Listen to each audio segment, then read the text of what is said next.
नमस्कार, बहुत स्वागत है आप सभी का। मैं हूं आपके साथ नैना यादव, लेकर हाजिर हूं हमारा खास शो पूछता है इंडिया। बात कर रहे हैं पड़ोसी मुल्क पाकिस्तान की। वो पाकिस्तान जो अक्सर अपनी नापाक हरकतों से भारत की मुश्किलें बढ़ाने की कोशिशें करता है, लेकिन उल्टा मुंह की खा लेता है।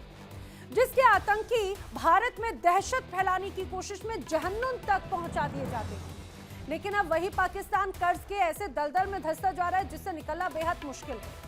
और समझिए मुश्किल क्यों है, क्योंकि पाकिस्तान की आतंक परस्ती वो पूरी दुनिया के सामने है और पाकिस्तान की इसी आतंक परस्ती के चलते कोई पाकिस्तान पे भरोसा नहीं करना चाहता। और अभी हाल ही में पहलगाम मामला हुआ, उसके बाद ऑपरेशन सिंदूर और उसके बाद से जो एक और बड़ी तस्वीर नजर आती है, सिर्फ वही नहीं, लगातार पाकिस्तान ने जिस तरह से आतंकियों को पाला पोसा और उसकी छवि जिस रूप में रही कि वो हमेशा आतंकिस्तान को, आतंकवाद को पनाह देता है और प्रायोजित करता है, अब वो कैसे एक बार फिर से सामने आई, आपको बताते हैं। पाकिस्तान पर मौजूदा कर्ज और हालात की जानकारी आगे विस्तार से दें, लेकिन उसके पहले आपको एक ऑडियो सुनना चाहिए, एक वीडियो देखना चाहिए जिसमें पाकिस्तान के पीएम शहबाज शरीफ कबूल कर रहे हैं। उसमें वो कबूलनामा है जिसमें उन्होंने बहुत ही साफ गोई से ये मान लिया कि वो बहुत मजबूर हैं। क्यों मजबूर हैं, पहले सुनिए। मैं यहाँ पर बगैर किसी लगी लपटी के आपको बताना चाहता हूँ कि मैं भी और खामोशी के साथ फील्ड मार्शल हम कई ममालिक में गए और उनसे कहा कि IMF का प्रोग्राम है, ये हमारा एक्सटर्नल गैप है, आप इतने बिलियन डॉलर दे दें, आप इतने बिलियन डॉलर दे दें। मैं उन ममालिक का, उन दोस्त ममालिक का बेहद शुक्रगुजार हूँ कि जिन्होंने हमारी पजीराई की। लेकिन आप जानते हैं कि जब कोई किसी से मांगने जाता है तो अपनी इज्जत नफ्स के ऊपर वो उसकी कीमत उसको चुकानी पड़ती है, कॉम्प्रोमाइज़ करना पड़ता है। और फिर बाद में कोई ऐसा कहीं से ख्वाहिश आ जाए तो उस ख्वाहिश को वो कितनी भी वो उसको इम्प्लीमेंट करने का कोई जवाब ना हो, आप उसका बोझ लेते हैं। तो मैं समझता हूँ कि ये वो हालात हैं जिनसे हम गुजरे। तो सुना आपने, आखिर कोई प्रधानमंत्री कितना बेबस होगा, और वो उनकी बेबसी का अंदाजा इस बयान से साफ तौर से नजर आता है। भले ही पाकिस्तान जो हमेशा आतंकवाद को पनाह देता है वो कभी स्वीकार नहीं करता, वो अपनी परिस्थितियों को भी हमेशा दरकिनार करेगा, लेकिन शहबाज शरीफ का ये कबूलनामा उनकी मजबूरी को जरूर दर्शाता है। पाकिस्तान के प्रधानमंत्री का मजबूरी भरा ये कबूलनामा था। अब आपको पूरी बात भी बताते हैं। दरअसल पाकिस्तान के प्रधानमंत्री शहबाज शरीफ का ये वीडियो सोशल मीडिया पर इन दिनों जमकर वायरल है, जिसमें एक कार्यक्रम में वो लोगों को संबोधित कर रहे थे। उन्होंने इस दौरान ये स्वीकार किया कि कर्ज मांगते समय कई बार भारी कीमत चुकानी पड़ती है। उन्होंने कहा कई बार मजबूरी में कर्ज देने वालों की मांगे पूरी करनी पड़ती है। पीएम शहबाज शरीफ ने यह भी माना कि वो खुद और CDF आसिम मुनीर कई देशों में मदद मांगने गए और उनके कर्ज देने की गुजारिश भी उनसे की। हालांकि कुछ जगहों पर तो उन्हें कर्ज लेने के लिए कुछ समझौते भी करने पड़े। अब उनका इशारा किस ओर था? क्या उनका इशारा बलूचिस्तान वाले समझौते की तरफ था या फिर लगातार आतंकवाद को पनाह देने की तरफ था? पाकिस्तान किस कदर कर्ज के बोझ तले दबा हुआ है, ये भी आपको समझना चाहिए। पाकिस्तान की संसद में वित्त मंत्रालय ने फिस्कल पॉलिसी स्टेटमेंट जारी किया, जिसमें उसने माना कि बजट घाटा 3 लाख करोड़ रुपए से ज्यादा हो चुका है। अब जो नई सरकारी रिपोर्ट्स हैं, उन नई सरकारी रिपोर्ट्स के अनुसार पाकिस्तान का कुल कर्ज उसकी GDP के 70.7% तक पहुंच चुका है और अब पाकिस्तान के हर नागरिक पर लगभग 3,33,000 रुपए का कर्ज है। बताया जा रहा है कि जून 2024 से जून 2025 के बीच पाकिस्तान का कुल कर्ज 71.2 ट्रिलियन रुपए से बढ़कर 80.5 ट्रिलियन रुपए हो गया। लेकिन पाकिस्तान में सेना पर बेशुमार पैसा खर्च किया जाता है, और ये समझिए सिर्फ सेना नहीं, कई ऐसे आतंकी संगठन या उनके प्रॉक्सीज हैं जिन पर पानी की तरह पैसा पाकिस्तान बहा देता है। और जनता के हाथ क्या आता है? जनता के हाथ में आता है खाली कटोरा। विकास कार्यों के लिए आवंटित की गई पूरी राशि यहां पर खर्च तक नहीं हो पाई। शहबाज सरकार ने सेना पर 2.1 ट्रिलियन रुपए की जगह 103% ज्यादा राशि खर्च की। अब पाकिस्तान की सेना पर 2.2 ट्रिलियन रुपए की राशि खर्च की गई, जबकि विकास कार्यों के लिए आवंटित 1.7 ट्रिलियन रुपए इस्तेमाल किए ही नहीं गए, और जो तय राशि थी उससे 84% कम राशि ही खर्च की जा सकी। जाहिर है कि पाकिस्तान कर्ज के दलदल में डूबता जा रहा है, जनता परेशान है, 2 जून की रोटी के लिए भी यहाँ की आम जनता परेशान है, लेकिन बुनियादी सुविधाओं पर खर्च किया ही नहीं जा रहा। हालांकि सेना पर अतिरिक्त पैसा जरूर खर्च किया जा रहा है और यही स्थिति है कि हर बार पाकिस्तान भारत के खिलाफ या दुनिया के अलग अलग इलाकों में जिस तरह से एक इस्लामिक रेडिकलाइजेशन की बड़ी तस्वीर और उसमें पाकिस्तान की बड़ी भूमिका नजर आती है, उसके बाद पाकिस्तान जब लोगों के पास में जाता है कर्जा लेने के लिए तो कई मुसीबतों का सामना करना पड़ता है, कई सवालों का जवाब देना पड़ता है, कई बार ऐसे समझौते करने पड़ते हैं जो शायद उनका जमीर गवारा नहीं करता। और यही कबूलनामा था शहबाज शरीफ का। वो समझौता करेंगे लेकिन आतंक परस्ती से बाज नहीं आएंगे, करेंगे चर्चा, लेकिन बड़े सवाल, क्या शहबाज सरकार को जनता की फिक्र ही नहीं है? सवाल ये भी, क्या पाकिस्तान में जनता से ज्यादा अब फौज महत्वपूर्ण है? क्या शहबाज सरकार फौज और आतंकियों के दबाव में काम कर रही है? ये वो तमाम सवाल हैं जो जानने की कोशिश करेंगे। खास मेहमानों का पैनल हमारे साथ में कनेक्ट हो रहा है, उनसे आपको मिलवाती हूँ। पाकिस्तान से और हिंदुस्तान दोनों जगहों से हमारे साथ खास मेहमान कनेक्ट हो रहे हैं। फिलहाल रक्षा विशेषज्ञ रिटायर्ड कर्नल संजीत सिरोही मेरे साथ में हैं। बहुत स्वागत है सर आपका इस पूरी चर्चा में। आप ही से जानना चाह रही हूँ सर, जिस तरह से शहबाज शरीफ का ये बयान आया और ये सो कॉल्ड कबूलनामा है, वो बड़ी बेबसी, बड़ी हताशा उनकी साफ तौर से नजर आती है। क्या कहेंगे इस पूरे बयान को लेकर? मैना जी, सबसे पहले तो मैं आपका धन्यवाद देता हूं। जय हिंद, आपने अपने चैनल पे बुलाया और एक खास मुद्दा है जिसके ऊपर बात करनी है हमको। सबसे पहले तो मेरे को जो है आज तक जो है मैं शहबाज शरीफ को जो है ये सोचता था कि वो मीडियोकर लीडर है, लेकिन आज जो उन्होंने बयान दिया है, जो हमने आपने भी सुनाया था, उससे मेरे मन में उनके लिए थोड़ी इज्जत बढ़ गई है कि एटलीस्ट पाकिस्तान में एक इंसान है जो सच्चाई को समझता है और सच्चाई को बयान कर सकता है। नहीं तो अभी तक हमने जितनी बार भी आपके चैनल पे डिबेट हुआ है पाकिस्तान की तरफ से, चाहे वो पत्रकार हो चाहे वो पॉलिटिशियन हो, वो उन्होंने हमें हमेशा यही कहा कि नहीं, हमारी इकॉनमी तो बहुत तरक्की कर रही है, हम इतने % हमारी जीडीपी बढ़ गई है, इतना है। लेकिन इनके बयान से यह साफ जाहिर होता है कि पाकिस्तान की हालत कितनी खस्ता है और कितना पाकिस्तान की जो लीडरशिप है वो कितनी मजबूर है, चाहे वो मिलिट्री लीडरशिप हो चाहे पॉलिटिकल लीडरशिप हो। और जब शहबाज शरीफ ने कहा कि हमारे साथ फील्ड मार्शल आसिम मुनीर भी जाते हैं और हम चुपचाप जाके वहाँ पे जो है लोन मांगते हैं, और जब आदमी लोन मांगता है तो वो ऑब्वियसली उसका सिर झुका होता है और कई शर्तें ऐसी होती है, उन्होंने कबूल किया है, कई शर्तें ऐसी होती है जो कि हमारा ज़मीर नहीं मानता लेकिन हमको माननी पड़ती है क्योंकि हमको कर्ज चाहिए। तो इससे साफ जाहिर होता है कि पाकिस्तान की हालत कितनी खराब है। अब आप सवाल ये आता है कि इतनी खराब हालत के बावजूद भी इतना ज्यादा एक्सपेंडिचर जो फौज के ऊपर या उग्रवादियों के ऊपर क्यों किया जाता है?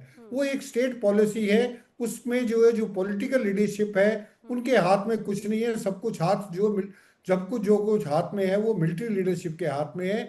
और पाकिस्तान में मिलिट्री लीडरशिप हमेशा से इतनी स्ट्रांग रही है कि वो जितना चाहे पैसा ले सकते हैं, जितना बजट एलोकेशन करा ना चाहे वो करा सकते हैं और उस पैसे से अपनी जेबें भी भर सकते हैं, टेररिस्टों को भी खुश कर सकते हैं, क्योंकि उनको पता है कि अगर कल भारत को अनस्टेबलाइज करना है या ब्लीडिंग विद 1000 कट्स करना है तो उसके लिए फौज को ना यूज करके टेररिस्टों को यूज किया जाएगा। तो इसलिए वो टेररिस्टों को भी छोड़ नहीं सकते, तो उनकी मजबूरी है। और पॉलिटिकल लीडरशिप की ये मजबूरी है कि उनको वोटर्स के सामने जाना पड़ता है, उनसे वोट मांगनी पड़ती है। अब शहबाज शरीफ को पता है कि इलेक्शंस हो गए हैं, अब दोबारा इलेक्शन होने वाले हैं, तो किस मुंह से जनता के पास जाएंगे, जबकि इतना बुरा हाल है। जो आपने फिगर्स बताई है, कितना पब्लिक डेट है, हर पाकिस्तानी के ऊपर 3,31,000 जो है रुपए का जो है हर पाकिस्तानी के ऊपर कर्ज है। वो कर्जा कैसे उतारा जाएगा, उसका तो इंटरेस्ट ही पूरा नहीं उतरता है। जो लोन लेते हैं सऊदी अरेबिया से 2 ये तो बड़ी चिंता की बात है ना, वो खुद भी जानते हैं कि जब वो कहीं और जाते हैं, आपने जिस तरीके से भी बताया कि भाई अभी आने वाले वक्त में कई चुनौतियां हैं, हर तरह से मजबूरी है, टेररिस्ट को भी सपोर्ट करना है, जनता को भी सपोर्ट करना है, दुनिया के सामने नजरें भी उठानी है, क्योंकि एक तरह से कहा जाए इन्हीं से ही रोजी रोटी भी चलती है। पाकिस्तान से पत्रकार तैयब बलोच भी मेरे साथ में कनेक्ट हो चुके हैं। सबसे पहले तैयब बलोच, मैं आपसे प्रतिक्रिया जानना चाह रही हूँ। ये बड़ी हताशा यहाँ पर नजर आती है किसी भी देश के प्रधानमंत्री का इस तरह से कबूलनामा, और वो ये कह रहे हो कि स्थितियां ऐसी हैं कि अगर हम दुनिया में अलग कंट्रीज में जाते हैं, जब वो और आसिम मुनीर गए खासतौर से कर्ज मांगने के लिए, तो कई बार बड़ी वियर्ड सिचुएशंस का सामना करना पड़ता है उन्हें, और उन्होंने ये भी कहा कई बार समझौते भी करना पड़ते हैं। देखिए नैना जी, ये इंतहाई अफसोसनाक है, बल्कि अंदोनाक है, और ये भी हकीकत है कि कोई भी मुल्क, मुझे बताएं, तारीख हम उठा के देख लेते हैं कि आईएमएफ से आप कर्जे लें और आप कहें कि आप खुशहाल हो जाएंगे, वो कभी ऐसा नहीं होता। जो भी आपको एड मिलती है वो आपको जिंदा रहने के लिए मिल सकती है, लेकिन आपकी खुशहाली की वो जामिन नहीं हो सकती। उसके लिए ये होता है, जो रियासतें होती हैं, रियासतें अपने तौर पे ऐसे मंसूबे, ऐसे जो है वो फलाई या मतलब है मुआशी मंसूबे लॉन्च करती हैं जिससे वो खुद कफील हो सके, अपनी मईशत को बेहतर बना सके। लेकिन ये एक कड़वा सच है जो कि शहबाज शरीफ ने बोला, और ये हकीकत है। देखें, जब भी आप कहीं से भी कर्जा लेते हैं, चाहे वो इंडिविजुअल हो, चाहे वो रियासती सतह पे कर्जा लिया जाए, तो हर जो कर्जा देने वाला होता है उसकी अपनी शरायत होती है, वो माननी पड़ती है, मजबूरी में होती है। और फिर ये भी एक हकीकत है कि जब आप जो है वो सूद पे चले जाते हैं, यानी कि कर्जा लेते हैं और सूद और या ब्याज के मामलात में चले जाते हैं, तो ब्याज जो है वो तो खुद, इवन के हमारे इस्लाम के अंदर ये कहा गया है कि ब्याज लेना या ब्याज पे कर्जा लेना जो है वो अल्लाह से जंग है। तो ऐसी सूरत हाल में कभी आपकी मैशत बेहतर नहीं हो सकती। जैसे मुझे साहब कह मुझे रहे थे, पता है उसमें ये तैयब भी एक बलोच, आपका हकीकत है। यही अंदाज बड़ा अच्छा लगता है कि आप कम से कम चीज़ों को स्वीकारते हैं, कड़वा सत्य है, लेकिन आपने एटलीस्ट इस बात को माना कि पाकिस्तान के लिए किस तरह की परिस्थितियां हैं। लेकिन ज़रा समझौतों की अगर बात करें, या समझौता भी सेकेंडरी है, जब आप हर परिस्थिति को जानते हैं, आपके हुक्मरान भी इस चीज़ को बखूबी जानते हैं कि कितना मुश्किल है उनके लिए कर्जा लेना, तो क्यों ऐसी परिस्थिति बार बार होती है? क्यों बार बार आईएमएफ से उनको बेल आउट की बात होती है? क्यों बार बार एफएटीएफ उन्हें ग्रे लिस्ट में डाल देता है? यही तो तमाम वजह है ना जो बड़ी इमेज को डेंट किया गया है। क्यों इसके नैना जी, बावजूद वो इसमें सीखते नहीं हैं? इसमें सबसे बड़ी बात यह है कि हमारी पॉलिटिकल अनस्टेबिलिटी जो है, अदम इस्तेकाम जो है, वो एक सबसे बड़ी रीजन है। जब हमारे यहाँ कोई ऐसी हुकूमत आती है जो अच्छे मुआशी मंसूबे लॉन्च करती है, तो फिर देखते देखते जो है उस हुकूमत का बोरिया बिस्तर गोल कर दिया जाता है। फिर एक ऐसा प्रोजेक्ट जो है लॉन्च कर दिया जाता है कि जब हम मईशत की पटड़ी पे गामजन हो चुके होते हैं, तो फिर हमें रिवर्स गेयर लग जाता है। ये पिछले 70-75 सालों से यही कुछ हो रहा है। और अनफॉर्चुनेटली जो है हम मुतअद्दिद मरतबा अपने आप को जो है मुआशी तौर पे इतना स्ट्रांग कर चुके थे कि हमने आईएमएफ को खैरबाद कह दिया, हमने वो कशकोल तोड़ दिए। लेकिन बाद में फिर ऐसे प्रोजेक्ट जो है वो लॉन्च किए गए कि उसकी वजह से फिर के मोहताज हो गए, फिर हम उन दोस्त ममालिक के मोहताज हो गए जिनसे हमें कर्जे लेने पड़ते हैं। और आज की सूरत हाल भी कुछ यही है कि अगर आप देखें कि मैं को ट्रिली के पोलिटिकल अगर मैं बात करूं कि पाकिस्तान में अगर प्रोजेक्ट इमरान लॉन्च ना किया जाता, और वो आपको पता है कैसे लॉन्च हुआ, प्रोजेक्ट इमरान लॉन्च ना किया जाता, तो पाकिस्तान उस वक्त जो है वो खुशहाली की तरफ गामजन था, मईशत उसकी बेहतर हो रही थी। प्रोजेक्ट इमरान आया, हम फिर डाउनफॉल हो गए। और आज वही वही इमरान खान था, उसने कहा था कि मैं जो है वो खुदकुशी कर लूंगा, आईएमएफ के पास नहीं जाऊंगा। फिर वही आईएमएफ के पास गया, और आज फिर वही उसी चीज की लेकिन कंटिन्यूटी जो है वो जारी है। निजाम बदले कि लेकिन परिस्थितियां नहीं बदली ना। जब जब जो आया 78 सालों में, आप ये बताइए कि एक बड़ी अस्थिरता वाली तस्वीर क्यों बनी? 78 सालों में लोकतंत्र स्थापित नहीं हो पाया। 78 सालों में अगर कुछ स्थापित हो पाया तो सिर्फ आतंक परस्ती वाली इमेज, इसके अलावा और कुछ नहीं। मेरे साथ में एक और खास मेहमान कनेक्ट हो चुके हैं, विदेश मामलों के जानकार डॉक्टर संतोष कुमार पांडे, उनका भी मैं रुक कर लेती हूँ। डॉक्टर संतोष कुमार, आपका भी बहुत स्वागत है। आपसे प्रतिक्रिया लेना चाह रहे हैं खासतौर से शहबाज शरीफ, और यहाँ पर हमारे साथ जो पाकिस्तानी पैनलिस्ट हैं तैयब बलोच, वो मान रहे हैं कि ये परिस्थितियां वाकई में बहुत ज्यादा चिंताजनक है। जब शहबाज शरीफ खुद इस बात को कबूल करते हैं कि वो जब दुनिया में कर्जा लेने के लिए जाते हैं, देश चलाने के लिए या देश चलाने की आड़ में जो पैसा लेने जाते हैं, उन्हें कई दिक्कतों का सामना करना पड़ता है। कोई भरोसा नहीं करना चाहता पाकिस्तान पे। देखिए, पाकिस्तान का जो इतिहास है पिछले 70 सालों में, हम भली भांति जानते हैं कि उन्होंने ऐसे काम ही नहीं किए हैं कि उसके परिणाम बहुत अच्छे हों। हमारे यहाँ कहावत है कि जब बोए पेड़ बबूल का तो आम कहाँ से होए। तो पाकिस्तान ने जिस तरीके से काम किया है वही उनको रिजल्ट मिल रहा है आज के दौर में। देखिए, एक बात मैं जोड़ूंगा यहाँ पर। एक बार जुल्फिकार अली तो ने कहा था, पाकिस्तान के मशहूर नेता रहे हैं, सभी जानते हैं उनको। उन्होंने कहा था कि हमें घास खानी पड़ी तो हम खाएंगे, लेकिन हम परमाणु बम जरूर बनाएंगे। आज शायद उनके जो शब्द हैं वो सच हो रहे हैं। पाकिस्तान के पास परमाणु बम भी है और घास खाने की नौबत भी आ गई है। इसके अलावा जो जो उन्होंने किया है पिछले 70 साल, उनका एक ही मकसद रहा है कि कैसे अपने पड़ोस को डिस्टर्ब किया जाए, भारत को परेशान किया जाए। भारत से होड़ के चक्कर में उन्होंने अपनी सेना को बहुत मजबूत किया और बाद में सेना इतनी ताकतवर हो गई कि उसने बाकी संस्थाओं को खत्म कर दिया, कब्जा कर लिया। जैसे एक बड़ा पेड़ होता है तो उसके नीचे छोटे-छोटे पेड़ नहीं उग पाते हैं। पाकिस्तान की वही हालत हुई है। वहाँ सेना का जो अभिजात्य वर्ग है और उसमें भी पाकिस्तान में खास तौर पे जो पाकिस्तान के पंजाब के लोग हैं, उनका वर्चस्व है और वो किसी और को नहीं आने देना चाहते। आपको पता होगा कि जब शेख मुजीबुर रहमान चुनाव जीते थे तो उनको लेकर पश्चिमी पाकिस्तान के इन्हीं जी जी, देखिए इसमें कोई शक नहीं, शायद कुछ नेटवर्क की वजह से टेक्निकल इशू है। रक्षा विशेषज्ञ retired group captain UK Devnath ji भी मेरे साथ में कनेक्टेड हैं। संजीत जी का मैं रुक करूं, लेकिन उसके पहले यूके देवनाथ जी आपका भी बहुत स्वागत है। आपसे मैं इस चीज़ को ज़रा समझने की कोशिश कर रही हूँ। यहाँ पर चाहे बात संतोष जी ने बात कही या तैयब बलोच ने भी बात कही कि जिस तरह की परिस्थितियाँ हैं, और संतोष जी भी कह रहे भाई जब बोया पेड़ बबूल का तो आम कहाँ से मिलेंगे, फल कहाँ से मिलेंगे। क्या आज जो परिस्थिति, जिस तरह की तकलीफ, जो हताशा, निराशा शहबाज शरीफ के इस बयान और इस कबूलनामे में नजर आती है, वो यही दर्शाता है कि आतंकवाद को उन्होंने हमेशा सपोर्ट किया और शायद ये उनकी कसक, एक है मन की कसक, वो भी सामने आई है। लेकिन अब यू टर्न का रास्ता कहीं नजर नहीं आता, मजबूरी हो चुकी है। ये फांस ऐसी है, ना निगली जाएगी ना उगली जाएगी। नैना जी, बहुत ही अजीब माहौल था जब शहबाज शरीफ अपने देश के इंडस्ट्रियलिस्ट, एंटरप्रेन्योर्स, अपकमिंग बिजनेसमैन और फाइनेंशियल बैकग्राउंड के लोगों को एड्रेस कर रहे थे।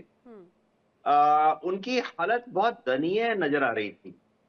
मैं दुनिया भर के डेमोक्रेसी के जितने प्राइम मिनिस्टर हैं, प्रेसिडेंट हैं, किसी की इतनी हालात कमजोर नहीं देखी कभी। वो अपने जो आम आवाम थे, जो समाज का उच्च तबका है, उसके सामने कबूल कर रहे थे कि पाकिस्तान को कौन चलाता है। पाकिस्तान को चलाता है पाकिस्तान का आर्मी, आसिम मुनीर। ये हम में से भारत में जो बैठे हैं, कूटनीतिज्ञ, राजनीतिज्ञ और रक्षा क्षेत्र में डील कर, हमें पहले से ही पता था। जब भी पाकिस्तान में अगर हम देखें 30 साल, 20 साल, 10 साल से, जब भी ये चीन जाते हैं, जब भी ये अमेरिका जाते हैं या पश्चिम एशिया में सऊदी, कुवैत जाते हैं, हमेशा अपने साथ पाकिस्तान की आर्मी चीफ को साथ में लेके जाते हैं। चीन को मालूम है, अमेरिका को मालूम है, सऊदी को मालूम है कि पाकिस्तान में भरोसा किस पे किया जाए। कौन ऐसा आदमी है जो कि हमारे लोन को वापस करने की पावर रखता है। उनको मालूम है कि प्राइम मिनिस्टर के हाथ में नहीं है।